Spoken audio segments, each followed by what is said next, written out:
fingerprint like my name was Search Warrant. Hey guys, I just got this vape from Treacherous Tony.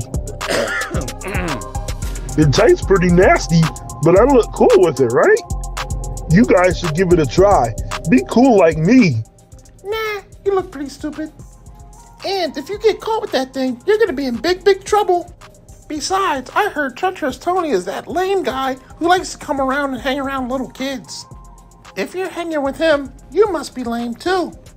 Come on, guys, let's get out of here before we get in trouble like Cooper too. Oh no! Sergeant, be safe! You kids get out of here. Cooper, tell me where you got that from. I won't snitch. I don't see what's so funny. Vape pens like that can lead to harder drugs and cause more problems for you. They're not appropriate for little kids such as yourself. So I suggest you do the right thing and tell me who you got it from. Treacherous Tony gave it to me. Tristan, I want you to take me there now. Are you? Yes, I'm Treacherous Tony. What do you want? Do you have a card? And why are you selling this to kids? Yeah, I got a medical marijuana card. I don't sell it to kids. I give it to them. You give it to them? What kind of an adult are you? It's a vape pen. What's the big deal? Are you kidding me? The big deal? Get out of here, Sergeant No Safe. Sometimes I just wanna... Yep, I think I will. All right. I give up. I won't do it again. That's right, you won't. You're off to jail. Put your hands up and come with me. Remember, kids, what's made for adults aren't suitable for kids. Those vape pens may look cool, but they are not good for you. And that's your tip of the day to get you on your way. Oh no! Sergeant, be safe! Subscribe now.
Let's go start the show.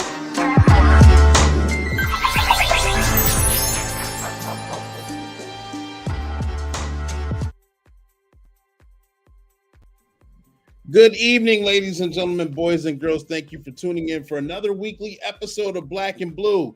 This is the podcast where we discuss individuals who are in the law enforcement community or first responders, whether they are rookie, seasoned or retirees. And we also discuss their publications, their trainings, and their experiences. So you're in the right place. If you're looking for some entertainment, you're going to see some through Sergeant Be Safe. If you're looking for some knowledge, you're going to gain some through the websites that we have on here and the experiences that we're going to share. Thank you guys for tuning in. I'm your host. I'm Coach Clee, your motivational speaker, your empowerment coach, your author, and your favorite baker's favorite baker. And we've been hosting this show now on this segment of the show by way of Black and Blue for over a year and 5 months now. And we've been doing the lab where most of you transferred over for over 4 years now. So thank you guys for tuning in. We got a special episode today. I got a guest. He's back in the background right now. I'm going to bring him to the stage in a minute. Got to put some things out there. Like you saw, Sergeant Be Safe is still on the prowl. His children's book is coming. It'll be here by the summertime. We plan on giving it away to 300 kids, either in the school or summer camp, for free. So therefore, your donations, if you choose to do so, go toward that platform and go toward One Way Publishing, which is the publishing company that it'll be utilized on. You're streaming right now on Black and Blue on 5 different platforms. Like I said, 5 different platforms. We got Jamon's on here. Thank you for tuning in. He said good evening. Gregory Foster said good evening. Thank you guys. And our guest right now said very cool after one of the Sergeant Be Safe cartoons. We're on 5 different platforms. We're on 2 on YouTube, 2 on Facebook, and 1 on LinkedIn. So if you're looking for a shout out or have your name or highlight that you're looking for, make sure you put your name and where you're from in the comment section. That's the only way I'm going to see who's on here.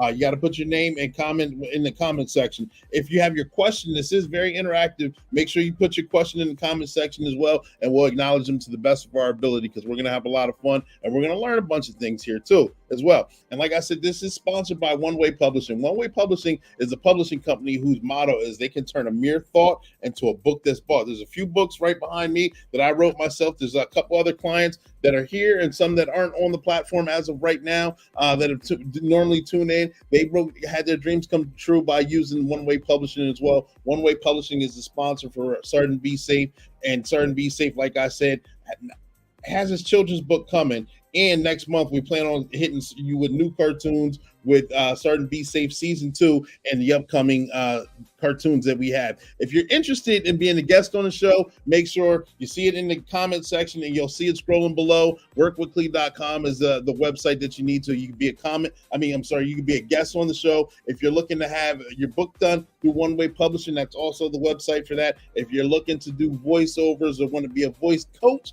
or not voice coach, but voicing for Sergeant Be Safe, that is also the website for that. But I'm going to quit harping on that and check out this commercial by One Way Publishing.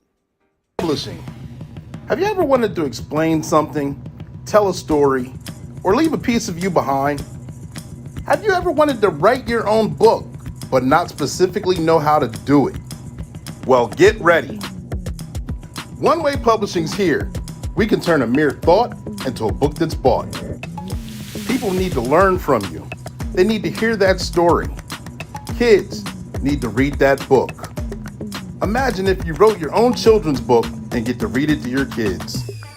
Here at One Way Publishing, we can get your fiction, nonfiction, fantasy, instructional, what have you, done. All at a reasonable price and definitely a reasonable time frame. And if you don't believe me, ask Sergeant Be Safe. He's working on his right now. He's definitely writing the best chapter of his life. Make sure you check out his cartoon skits that air on the podcast Black and Blue. As Sergeant Be Safe said, that's your tip of the day to get you on your way.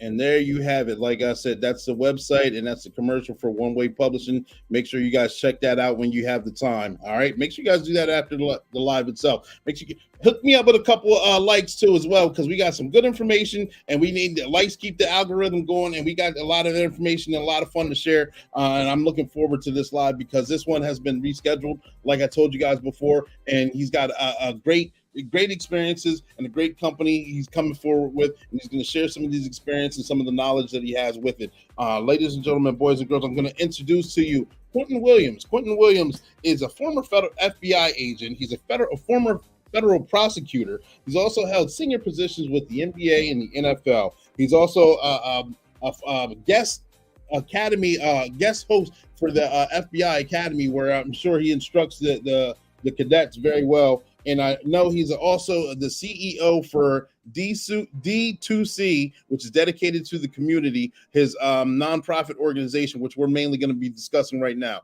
Quentin, are you there? I'm here. Good to see you. Nice to see you as well. Thank you for making yourself available to come onto the platform. I appreciate you. Oh, it's my pleasure. It's been a long time coming. Yes, it has. Yes, it has. And that's so. Can you tell us a little bit about yourself, please? Sure. So my name is Quentin Williams, and I'm professionally I have a background in law enforcement, business, and sports.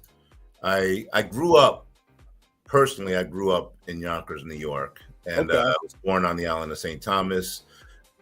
Grew up in New York City for 4 years and then moved to Yonkers, New York. Did all my schooling in Yonkers, New York, K through 12. Was fortunate enough to, through challenges, through the crack epidemic, got a football scholarship, and it changed my life. Went to Boston College, played football with Doug Flutie.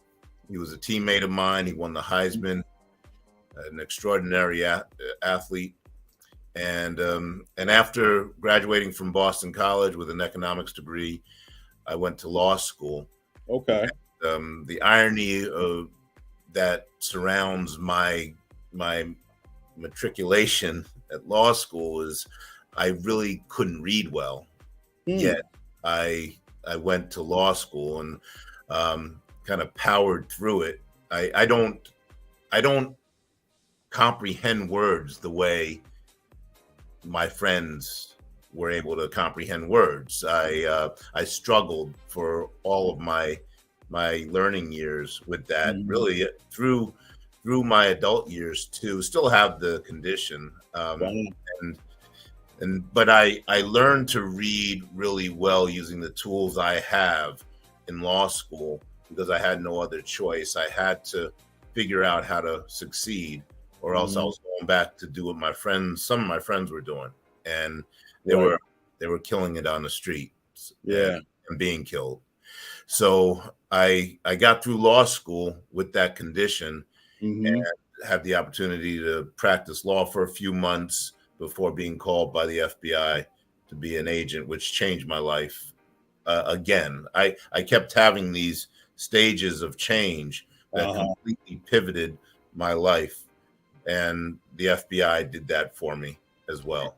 I can believe that to be so. Is that where you originally got your burning desire to get into law enforcement when they came recruiting for you? Or did you have something in your psyche from either childhood, high school, college, or anything along those lines? I had no burning desire to be in law enforcement. Actually, when I was a kid, I remember when I was in the third grade drawing a picture of what I wanted to be. And I did draw a picture of a police officer. I used to watch a show called SWAT, Beretta, Starsky and Hutch. All these shows in the 70s when I was a kid were the most popular shows. But then there was an intervening event when the crack epidemic hit Yonkers. And Yonkers, although it is an extraordinary place now, when I talk about the way the police department works now, it's at a very high level. Good stuff they're doing. But back in the 70s, not so much. So I had a lot of bad experiences with cops when I was a kid, and it changed my mind. And when I became a teenager, I didn't want to have anything to do with law enforcement. I had some run-ins, and so that changed a lot for me. And then when I went to law school, the FBI was recruiting at my law school, and they approached me and said, "You'd make a good FBI agent. Do you ever consider applying?" And I said, "No, I don't want to be a cop." My friends were getting taken to prison by cops. Right.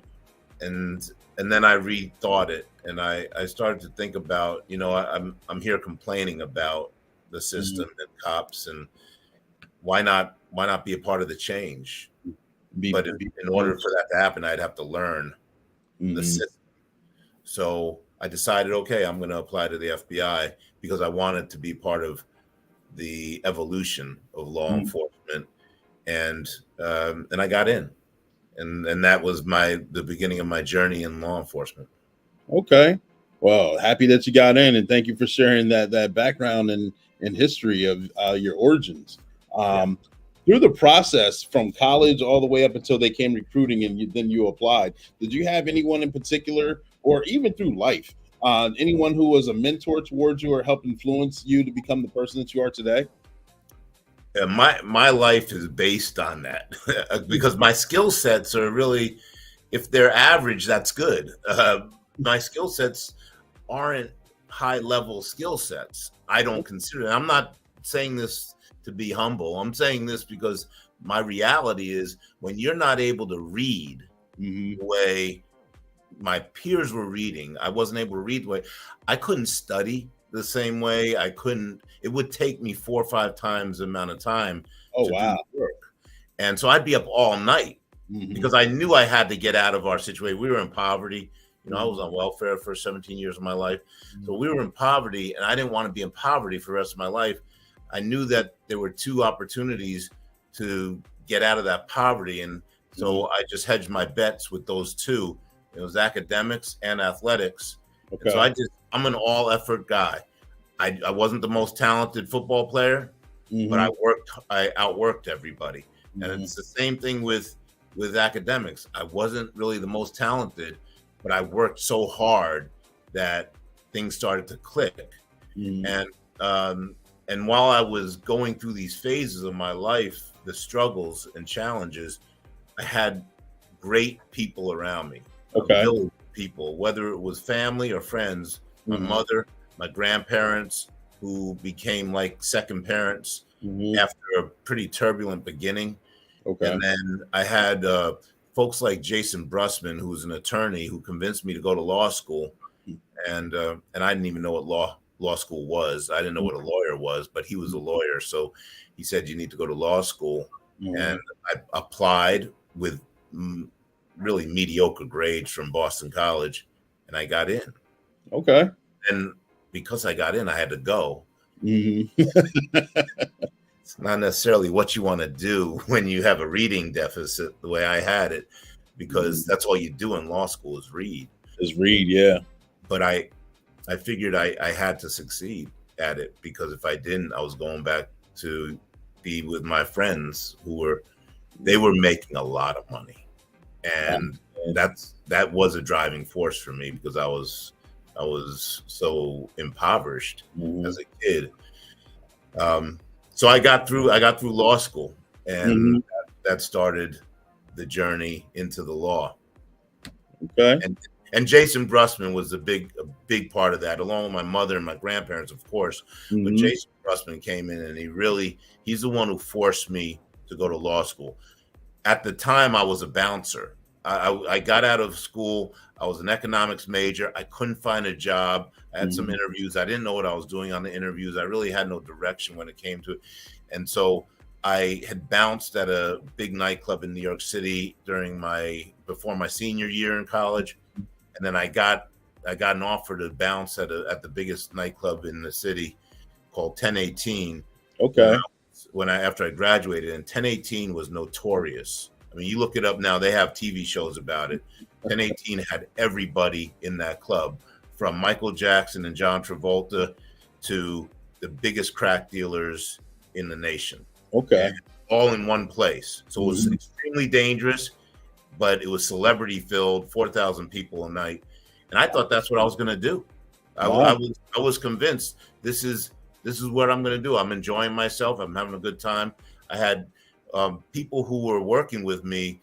I had, like, Mariah Carey was a regular. Vin Diesel was one of my co-bouncers. He and I used to bounce all the time. Wow! All these incredible people that I met, and I didn't want to leave it. But Jay said, "You're not going to do that forever. You got to do something else. You got to go to law school." And so that's where I went. Wow. Interesting enough. I mean, living the life, you get to see a lot of people come and go. Hey, Seti P's in here. What's going on? Thank you for tuning in. You get to see a lot of people come and go. You get to see a lot of entertainers. You get to see a lot of street level entertainers as well. So you get the mix, and you say 4,000 people a night, so it's packed. It's a lot of energy, and it's something that not a lot of people get to experience. So I can understand how you're like, I can do this forever. I'm pretty sure if you're not making, you're making good money, and if you're not, you're making a ton of connections in the process. So that either way, they go hand in hand to where you're like, I can do this for going on for until it stops, until the club closes, and then eventually you like you said, you go off into law school and you become a lawyer and then get recruited by the FBI. Can you tell us about your experiences while you were an FBI agent? Yeah, sure. So I was in the FBI for only 4 years, actually 3 years, 8 months.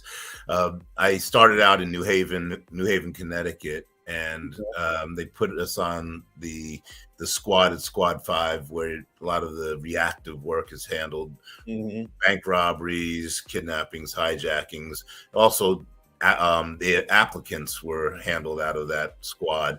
So I was doing a bunch of stuff, but chasing down bank robbers, literally running after them in the street, that kind of thing was extremely exciting. As you can imagine, it was playing out my childhood fantasies when I used to watch Beretta and Starsky and Hutch.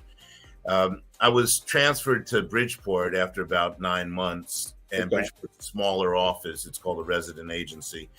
And that's when I went undercover. I entered into the undercover program and worked a major international case for the rest of my time in, while also doing some of the other things, bank robberies and kidnappings. And it was an experience of a lifetime. And I thought I was going to be there forever. I think they gave me too much too soon, because after about 3 years, I started to think, what else do I want to do? And they didn't have openings down in DC for me to go into management. Not in the immediate future. It's going to take quite a few years. So the U.S. attorney and I had been working very closely together on the undercover case and on a civil rights case that we worked together. And he called me into his office one day, and he asked me if I ever wanted to practice law again. He did it through one of his chiefs of his criminal division, Len Boyle. And so I never practiced law, really. I practiced for maybe 6 months, 8 months after law school, in between law school and Quantico. So I didn't know what practicing law was. But he said, do you want to come over here and be a federal prosecutor? I said, I really don't know that you understand. I have never practiced law. So, federal prosecutors, these people are brilliant. Yeah, they're seasoned trial attorneys. I never tried a case. I didn't know what I was doing. And you're right in the fire. I understand. He said, I understand, but I think you'll adapt to the learning curve and you'll make it. So I said, well, how long do I have to make a decision? He said 9 months. I said, 9 months? Really? I expected him to say 9 days. Yeah. And so about 5 months into that 9 months, I called him up and I said, you know what, I'm ready. I said, I gotten to be a little bored as an FBI agent because I did so much so soon. And so I started as a federal prosecutor a few months after that. Okay. Can you told us on how your rise to fame, or quote unquote, so to speak, on becoming a federal prosecutor. But can you tell us about the experiences on doing that? Without, I know that's being a federal prosecutor. That's at a high level. Like you said, there's seasoned attorneys that make it to that level. So they go from college to agent to actually being a prosecutor itself. It's got to be a big jump, and it's got to be over exhilarating for just the experience and the know-how on where do you start? What do you do? How do you curve that learning curve at a fast level? Yeah, it was an experience, I tell you. I believe the first day I walked in, because I knew everybody there. I'd worked with them as an FBI agent. So John Durham was the deputy. He was a number 2. And John Durham's very well known because he's done a lot of the special counsel work for 4 different presidents. And so he called. I walked into his office. I said, "So I'm here. I don't know what I'm going to do, but I'm here. And he reached behind him to his shelf and he handed me 2 files. And he said, well, I believe it's in 2 weeks, you're going to trial with one of these cases. And then, another one's going to be coming up. And it was trial by fire. I did not know what I was doing. And fortunately had great mentors. Tom Murphy was a great mentor. As one of my great mentors, and I went to trial. I tried 2 cases in the first couple months I'd been there, and they told me that we held the record. It was I tried the cases as the primary, but I had Tom there and some very very good trial attorneys with me. But we got return verdicts in 23 minutes and 32 minutes. They said that at the time it was a record. Wow. It was trial by fire. I enjoyed it a great deal, and I learned very quickly what to do and what not to do. Okay. And then, about a year into it, a little bit less than a year into it, I was offered a job with the NFL. And so I had to make a decision if I was going to stay, I was enjoying myself, or if I was going to really live my dream. Working at the NFL was the dream. It was a long dream. And so I asked the U.S. attorney what I should do. And I asked John Durham too. And they said, hey, listen, we'll keep this thing open for you. If you don't want to be there, come back. But they said, you got to go take that job. I mean, there aren't many chances like this that come by. Right. So I left to go to the NFL office, and that was exciting. That was, again, another phase that was really exciting. So what exactly did you get to do there?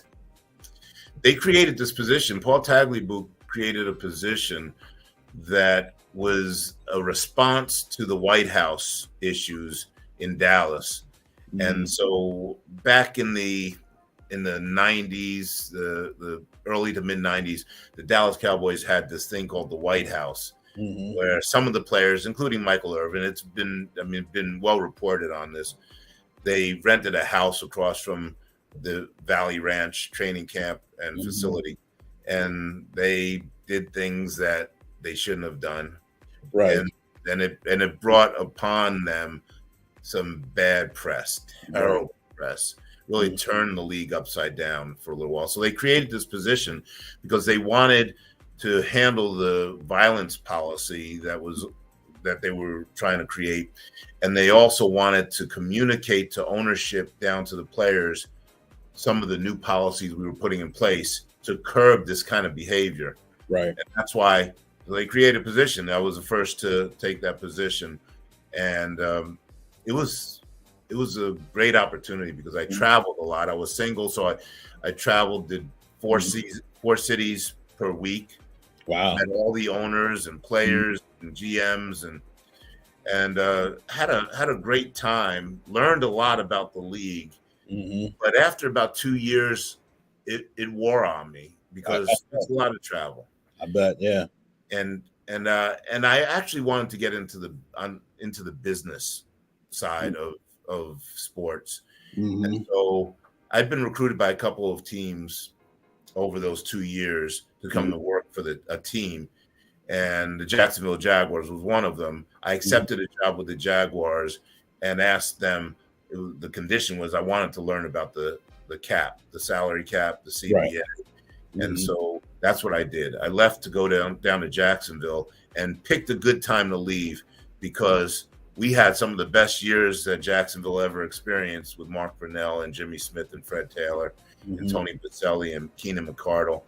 We had a great. We should have gone to the Super Bowl. Should have won it. We had the best. We had a 14-2 record one year. Remember. And so I did that. I negotiated contracts. I ran a couple of departments, player administration and community affairs.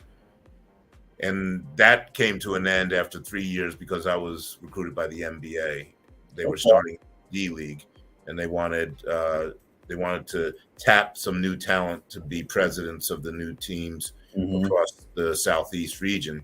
And I was picked to run the North Charleston Low Gators out of Charleston, South Carolina. that opened my eyes to a great deal of our history in America, because Charleston is steeped in history. It is. And so I did that for a couple of years and worked with Alex English, who's a good friend. He works with us now at D2C, and was an incredible coach. Of course, a Hall of Fame player, has his jersey retired at every level. And about 2 years into it, I get called into the president of the league to his office. And,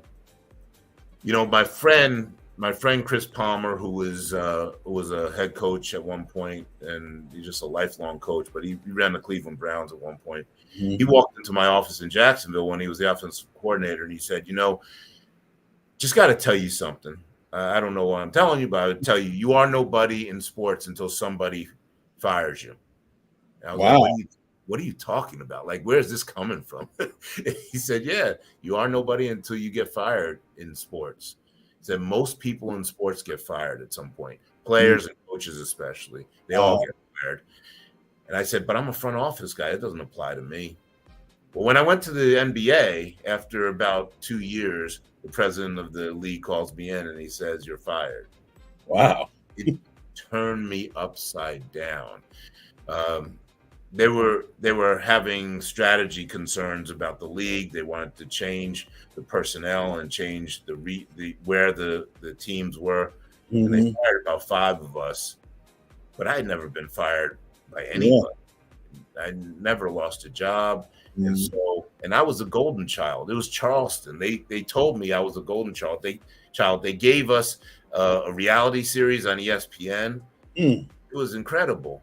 Get fired out. So what am I going to do now? And that's when I made the decision. I'm never going to allow that to happen to me again. Hold that much power over you again. So I empowered myself. I started my own companies, and one of those organizations is a not-for-profit organization called D2C. But I started a law firm, a media company, and a consultancy, and so that's my journey professionally, and that's where I am today. Perfect. And that's a perfect segue. We're going to pause for the calls. We got to take a 2-second commercial break, and we're going to jump right back into the interview, and we're going to learn on part 2 of everything that's going on and share some experiences. You guys stay tuned.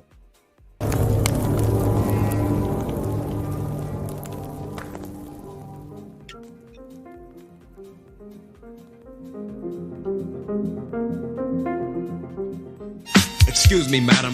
You're standing still in a no parking zone. If you don't get a move on that body, I'll be forced to give you a ticket. Hey, it's Sergeant Be Safe. Danger! Danger! Excuse me, ma'am. The sign says no parking. I'm not parking. I'm just running into Dunkin' Buck to get my coffee. You are parked. You're outside of your vehicle and you're illegally parked in a fire lane. Parking in a proper spot and taking a few extra steps is not going to make you late for work. Matter of fact, here comes the fire truck now and you're in the way. This is going to cause a problem. I may need to just have this vehicle towed so the fire department can get in here and deal with this emergency. If the sign says no parking, do as it says. Don't park there. Oh my gosh, I'm so embarrassed. It would be my fault if a tragedy happened. Thanks for not giving me a ticket, Sergeant Be Safe. Now I know for next time. Well, just consider this your warning, and definitely let this be the last time. I'm Sergeant Be Safe, and it may seem minor, but it's very important. Make sure you park legally. And that's your tip of the day to get you on your way.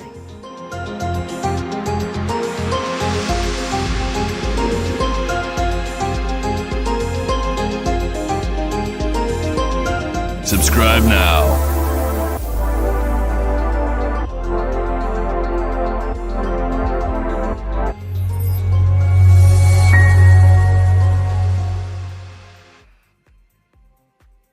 All right, and we are back, jumping right back into the interview, ladies and gentlemen. I hope you guys are enjoying yourself. We learned a lot.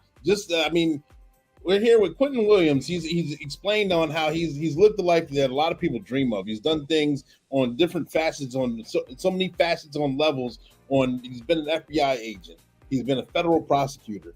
He's worked with the NFL. He's worked with the NBA. And then lo and behold, while at a top spot with the NBA, you get let go from your job, which lights another fire under you to make sure that no one ever has that much power to let you go from an agency again. So therefore, you said you started 3 companies, a consulting company, a law firm, and then your dedication to the community nonprofit. Is that correct?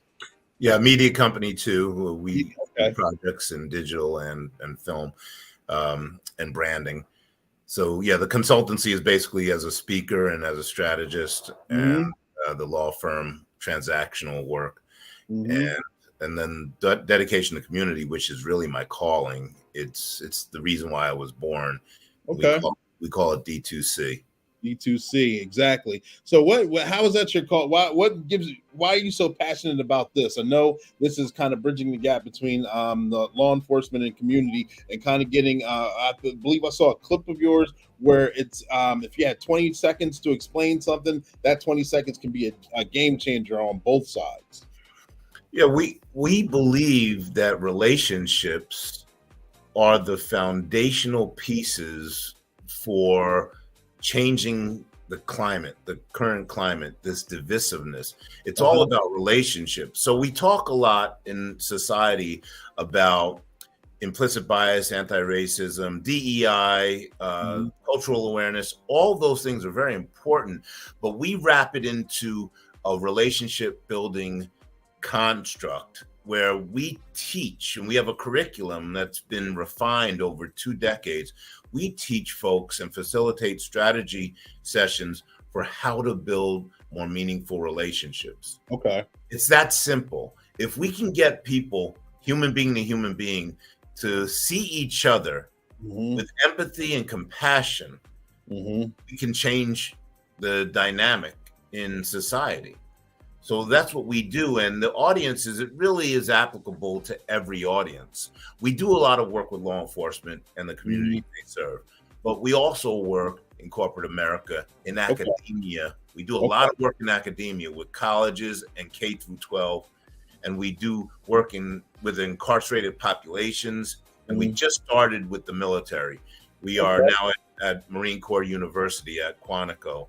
And we are starting the facilitation there with leadership at the Marines and Marine Corps University. So it's about how do we get human beings to have better relationships, both personally and professionally. I think that is a solution, a top solution for some of today's societal ills.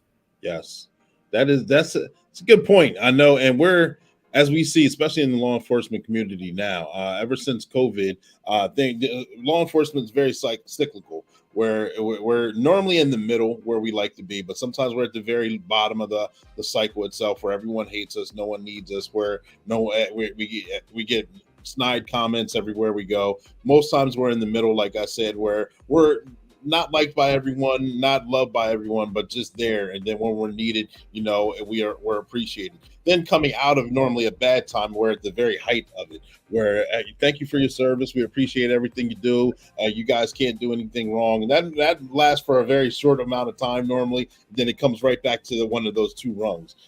Having relationships like that, bridging the gap like that, how difficult is it for you to get organizations together to do these kind of trainings, or to get 2 different styles of the community in law enforcement, or students in academia, or whatever kind, 2 different genre of people together to sit down and have a conversation?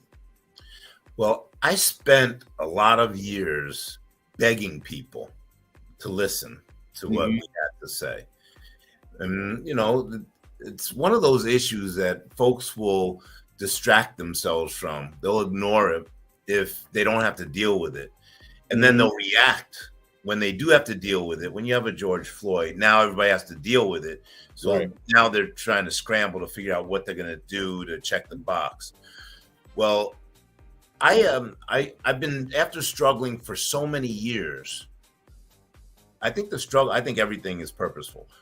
After the struggle, we figured out exactly how to deliver this information through trial and error. We made many mistakes. And because we've been chopping that wood every day for Mhm. 2 decades. Wow. Now we've become known, and our Mhm. reputation is pretty good, and the data is excellent. So folks now approach us. Gotcha. We don't have to chase after it. They Mhm. approach us because they want to attack things in a different way. Mhm. Nice. And you said the process, the overnight success has been 2 decades in the making. 2 long decades, decades of struggle, strife. I'm talking about folks saying that they want to do something, never calling you back after Yeah. saying they want to do it. They're going to do it, and they never call you back. Hundreds of those. I would speak wherever I could because I wanted people to be exposed to what we were doing. Mhm. And so, yeah, the overnight success over 2 decades, it's a great characterization of what it is. But I wouldn't change a thing because it forced us to refine what we're doing. And we delivered it all through story. We delivered it in a very special way. We attack hearts. That's what we focus on. We Nice. want hearts to open. Hearts, souls, and spirits. This is extremely spiritual for me. Not Okay. necessarily religious. Mhm. Spiritual, though. I believe that this is from a much higher power, from God that put me on earth to be a part of this, along with the faculty we have and the front office we have. These folks are committed and called to do this work because it's really about protecting life. It's about human beings looking out for other human beings, irrespective of where they come from, what they look like, who they love. All of that stuff doesn't matter. It's human being to human being. How are we going to treat each other? Nice, and greatly needed, honestly.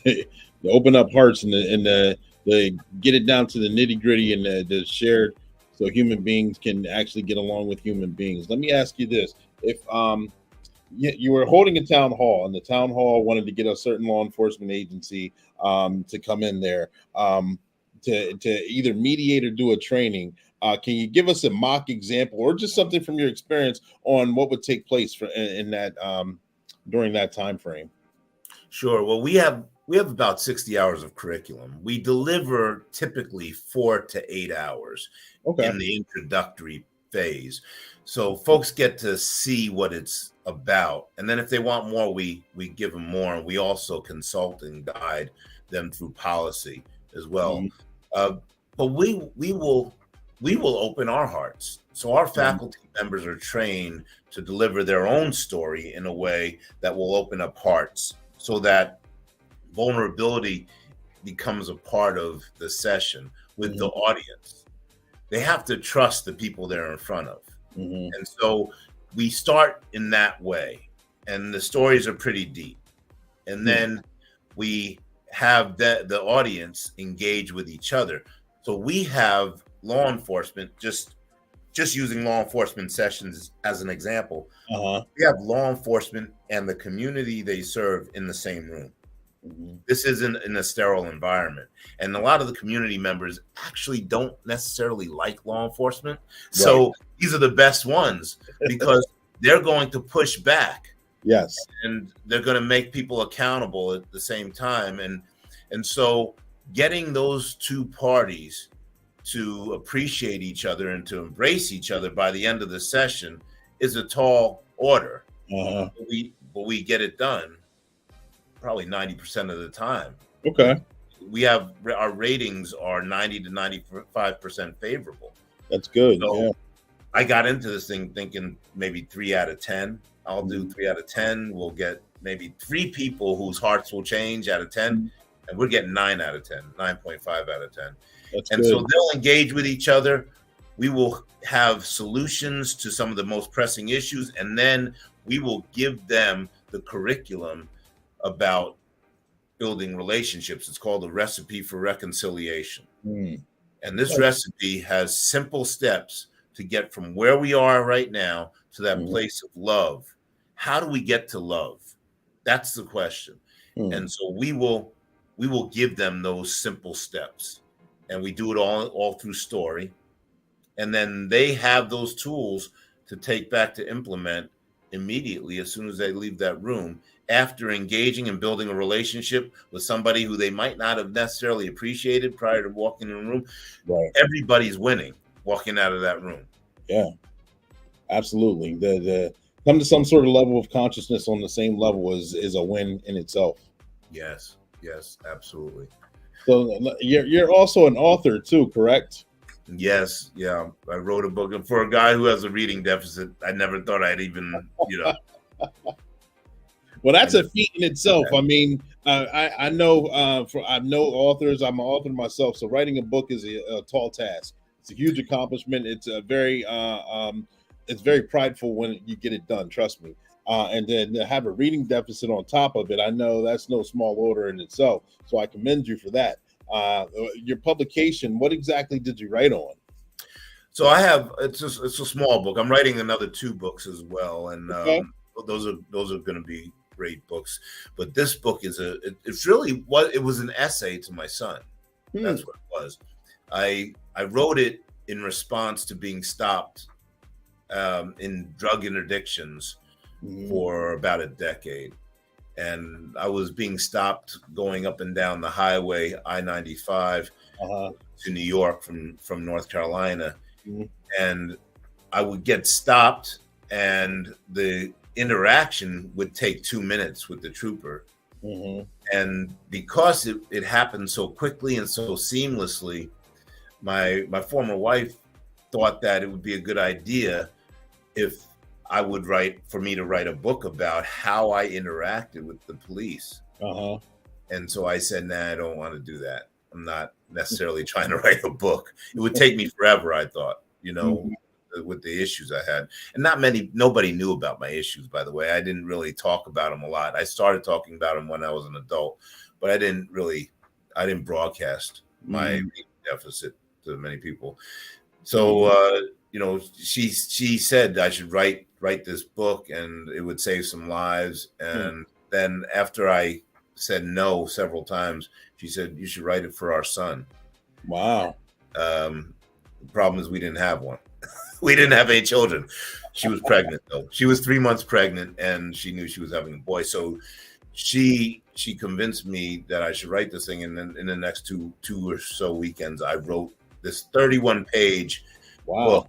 It's called A Survival Guide, How Not to Get Killed by the Police. It has my stories of being stopped by the police in it and how I handled those situations and how everything worked out as best they could.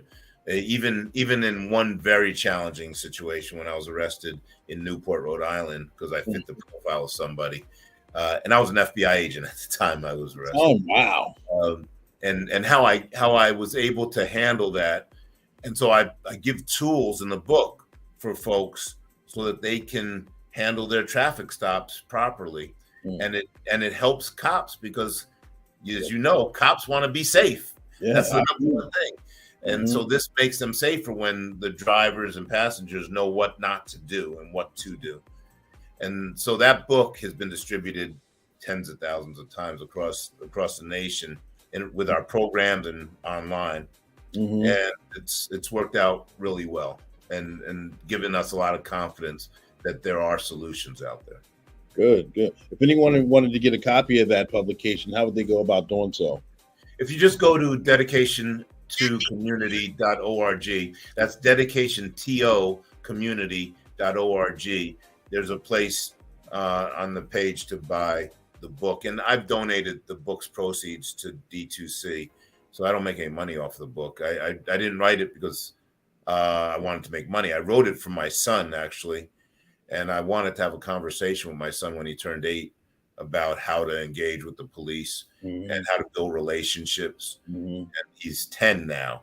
I haven't had the conversation fully with him because I want so much to preserve his innocence. But the time is coming, and I'm going to have a conversation with him. And I have a daughter who's only a year younger than him. So between Quinn and Bella, my two babies, I'm going to have that conversation. And I have a book now for them to read while I'm having that conversation. Nice. That makes it a lot easier. And not only did you write it for your son and daughter, and we appreciate it. The law enforcement community appreciates it, and I know a lot of just for community relations in itself. I know there's people out there that appreciate it too. It seems like it's a lost art, lost knowledge. The older we get, the more I remember seeing McGruff the Crime Dog commercials. I remember Officer Friendly. That's a little before my time, but I remember watching some of the VHS tapes that they would come in during school breaks, and they would teach you certain things you do for certain situations, certain things you don't do. Speaking yes, no's, thank yous, please, sir, ma'am, just the small things that take you far places. Smokey the Bear, only you can prevent forest fires, how to properly put out a forest fire. And I'm like, I'll never be in the woods, so I don't have to worry about it. But I mean, those things get ingrained in you at a young age. So now that things like that have dwindled, I'm pretty sure your book is a great resource for individuals that coming in this generation and generations behind us that actually look for knowledge and have no idea how to interact with a traffic stop. I remember while working, I'm not going to give a full example, but while working, I remember there was a individual who was pulled over and had no idea to pull to the right, to the left. Was very nervous, got out the car. Bad mistake. Never want to get out the car, ladies and gentlemen, when you're on a traffic stop. But he didn't know what to do. He's like, I'm sorry, what exactly do you need? Driver's license, registration, insurance. Didn't know where any of those items were. Panicking, sweating, heart beating, just a simple, your nose out your mouth, have a seat, take a couple seconds, calm down, and we'll have a conversation, as opposed to just frantic and not knowing what to do and then reacting out of nervousness, which could be mistaken for something else. So just having that little bit of knowledge early on, it could be a huge game changer. It is a big deal to be prepared for it, because there's a good chance if you're a driver that during the course of your lifetime, you're going to get pulled over. Even cops get pulled over. So there's a really good chance, almost like I'd say probably 99% chance you're going to get pulled over if you're a driver, because that's just, that I've had chiefs tell me that they could pull every person driving over at some point during their drive because folks go over the line, they run, through stop signs a little bit too much, they go, whatever it is, there's a reason to pull everybody over. So be prepared for it. And that's why we are distributing this book, because we want folks to be prepared. We want cops to be safe. It's a pro-cop book, by the way, even though the title is, it's slightly provocative, obviously, how not to get killed by the police. But that title was given for a reason, not to be provocative, right? Because of some of my clients who are entertainers and sports figures who would call me at 2 a.m. after being pulled over, after going to their old neighborhood when I told them not to. Will go to their old neighborhood with a lot of money, a big car, and a lot of jewelry, and hang out with the people that they used to hang out with who were not doing the right thing. Exactly, yeah. And they would call me at 2 a.m. and say, how do I not get killed by the police? I'm being pulled over. So I said, that's the title of the book. I've gotten that question so many times over the last 25, 30 years. And I made sure that I titled it that, but I made sure also in the preface to note that I believe that a great number, the vast majority of cops are there for the right reason. This is not about all cops are bad. This is about the vast majority are great. They're sacrificing, putting on a vest like you do for people they don't even know. But there are a few. There are some who we need to get out of the industry. And I think that's indisputable. Oh, no, I'm not going to argue that at all. Absolutely. There's always a couple bad apples in whatever bunch of occupations that you pick. Absolutely. Which kind of brings me to my next question here. And I know we're kind of getting into the hour mark here. But I know this is a very popular question about recruitment and retainment. I know we get a lot of individuals, a lot of young men, a lot of young women that are soon to be getting out of high school, getting out the military or graduating college, especially this time of year, relatively soon. They normally watch the replay and they're kind of have one foot in, one foot out with law enforcement. Like, I kind of want to do it. I kind of want the experience. I kind of want the thrill, but right now is not a good time. What do you think I should wait? Do you think I should just not do it at all, or should I go a different route? What would you say to those young men and women who are just now kind of getting out into the world themselves and want to actually experience law enforcement? What would you say to them? I'd say do research, speak to people like you. I mean, you have great experience and you're willing to speak to people. People who are in the industry, retirees who've done it, and get a feel for if it's for you.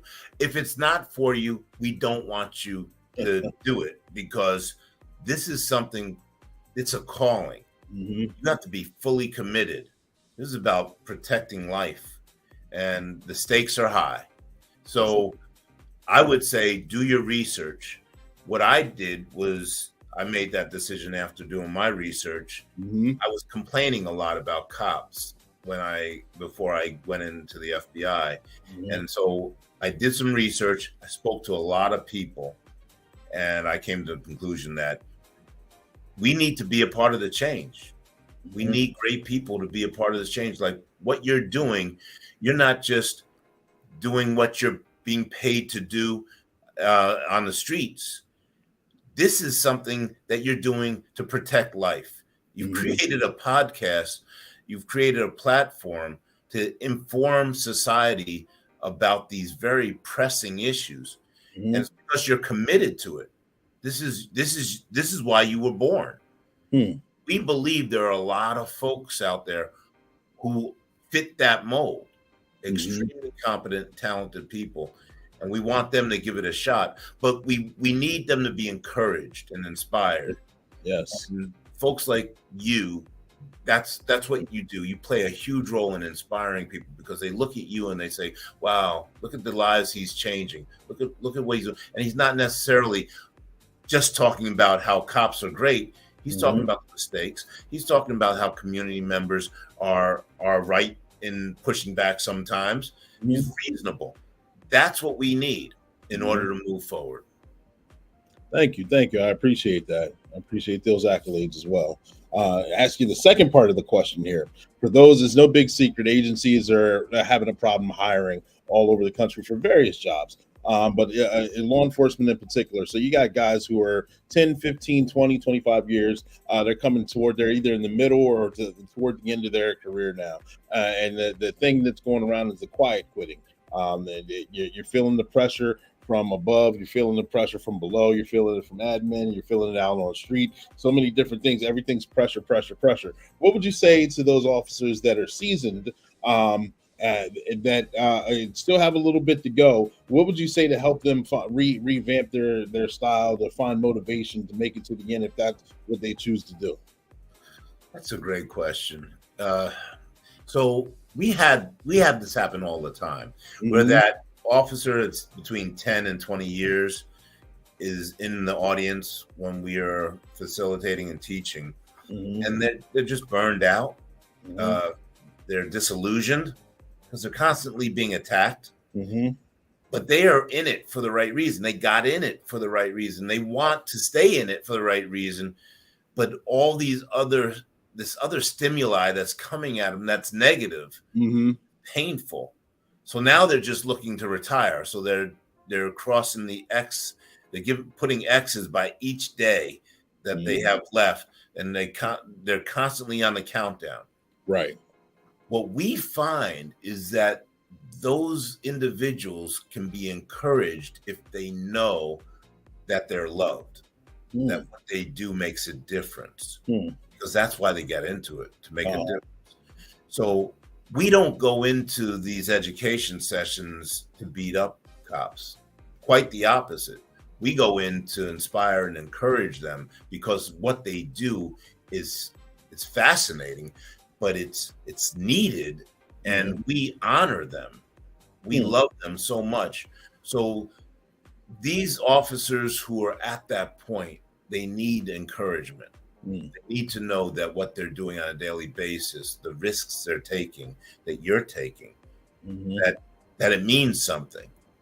And so we are a part of that. We implore society communities by community to do the same thing, to encourage the officers that, you know what, we really do need you, and we want to know you, and we want to be there to support you.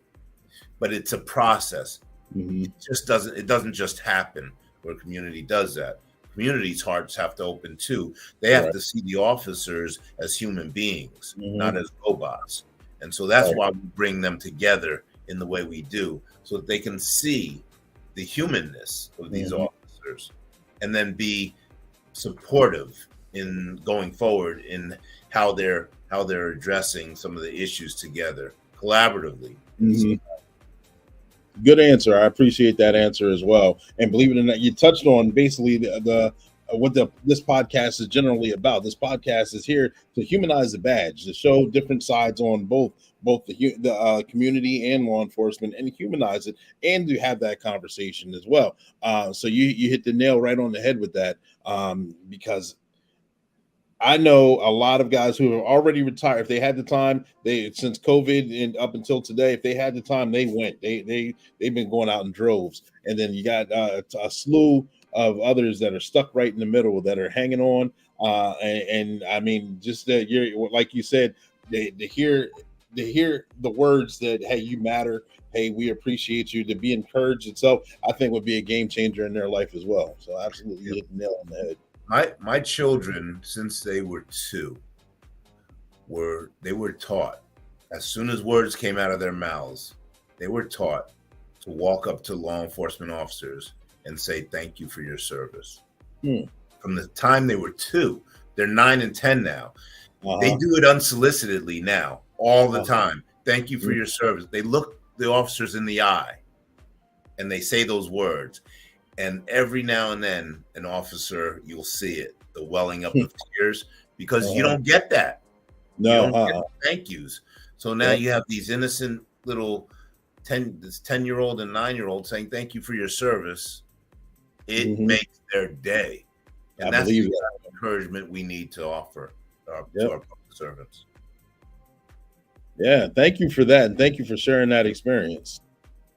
Yeah, that's something that I will never leave our family, because my children will pass it down to their children as well, I'm sure. Yeah, absolutely.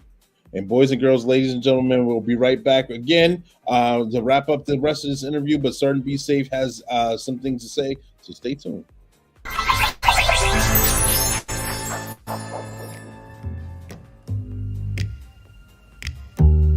Hello, ma'am. Send me gift cards and your credit card numbers over the phone. Once Chance Wilder gets all of her information, we're going on a shopping spree.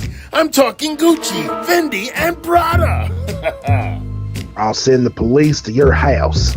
You mean to tell me that if I don't send you my credit card numbers over the phone, you're gonna come to my house and arrest me? Absolutely. I love shopping on Amazon Prime, especially when everything is free 99. I can't believe people are so gullible. Sergeant Be Safe, you're right on time. Can you help me?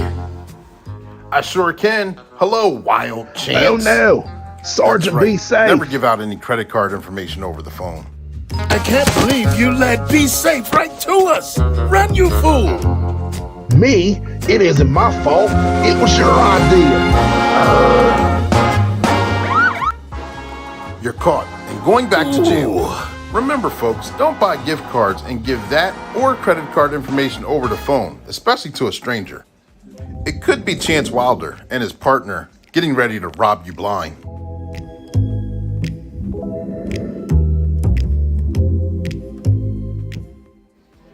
Remember, take it from me, Sergeant Be Safe, and that'll be your tip of the day to get you on your way. Subscribe now.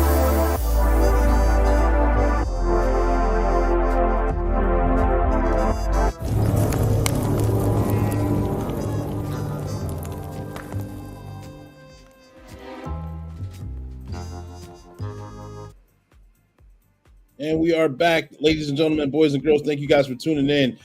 We appreciate you. Quentin, I appreciate you donating your time and coming on the platform. I truly do. Hearing your experiences, I mean, you've lived an incredible life. You've done so many wonderful things, and giving back to the community in every which way that you can is highly needed. And not only me, but I'm sure everyone here on the platform and those of you that will see the replay truly appreciate you. But before we go, I just want to ask, and through the course of conversation, I may have forgot to ask a question, or I may have jogged your memory. Is there anything else that you would like to say right now? The floor is yours. Well, I would like to say this. Clee, I really appreciate you. Thank you. I appreciate what you do. You don't have to do this. You can collect a check. You can do what you have to do your job, and go home, and that's it. But instead, you've decided that you're going to ensure that you use your platform, the platform you have, to further your calling. I firmly believe that you are living in your calling. So thank you for what you do. We are proud of you, proud of the people like you who have decided to sacrifice the way you have. And we're honored to be working with you. And if anybody is interested in learning more about what D2C does, I would say, please feel free to go to www.dedicationtocommunity.org, dedicationtocommunity.org, and just look at what we're doing across the nation. We're always looking for more people to support us in whatever way you can. It's not just about money. It's about giving your resources, your time and effort, energy, and treasures to this mission. It's a movement, and we're proud to be a part of the movement. Absolutely. I'm proud to have you on the show, and I'm enjoying watching your movement flourish. It's, like I said many times before, it's very needed and it's very applicable. I've seen a couple clips before we actually got you on the platform, and just to see the engagement on how certain individuals, I saw some in Florida, a couple others in various other places, and that it starts off a little rough like anything, but think there's a positive outcome, and that's needed. That's needed on both sides. It's needed on both sides. And so I appreciate you as well for bridging that gap and living in your calling it yourself. Thank you, sir. Thank you. It's a pleasure to grow together with folks from different places, and this is what we were born to do. So we're going to keep doing it. Absolutely. Thank you very much. Ladies and gentlemen, boys and girls, thank you guys for tuning in. This is Black and Blue, where we go live weekly at 7 p.m. Eastern Standard Time with a special guest, whether they're talking about their publications, their training, or their experiences, is in law enforcement or first responder community. Whether they come here with their experiences, they share them, we learn from them, whether they're rookie, seasoned, or retirees, and we have a lot of fun doing it. I got a special guest coming to the platform next week. I'd love to tell you who they are, but I'm not going to do that because I need you to tune in next week. So make sure you tag, like, and share, and tune in for all next week. All right? We love you. 10-4, over and out. You guys be safe until then, and we're going to leave you out of here with a Sergeant Be Safe commercial, and we will see you next week. Thank you. God bless.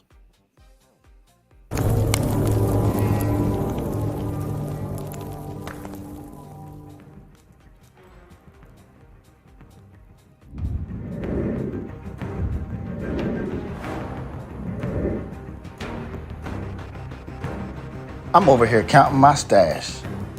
Cooper, get out of here. Last time you got me in trouble with Be Safe. This is a good spot to sell my drugs. Sergeant, Be Safe. We just got a call for suspicious activity. Copy that, dispatch. Captain Chaos and his K9 Kraken along with me are just now arriving on the scene. We'll stop and check it out. 10-4, Sergeant, Be Safe. Oh no, cops! I'm out of here. Release the Kraken.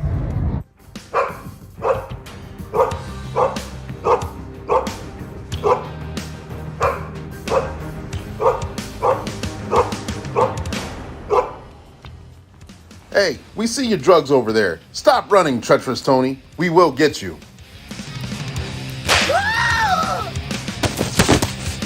All right. I give up. I won't do it again. Yeah, you say that all the time. I'm sick of going to jail. Illegal drugs are a bad decision. Just ask Treacherous Tony. This isn't a good view. Take it from me, Sergeant Be Safe. I want you to make good decisions. And that's your tip of the day to get you on your way.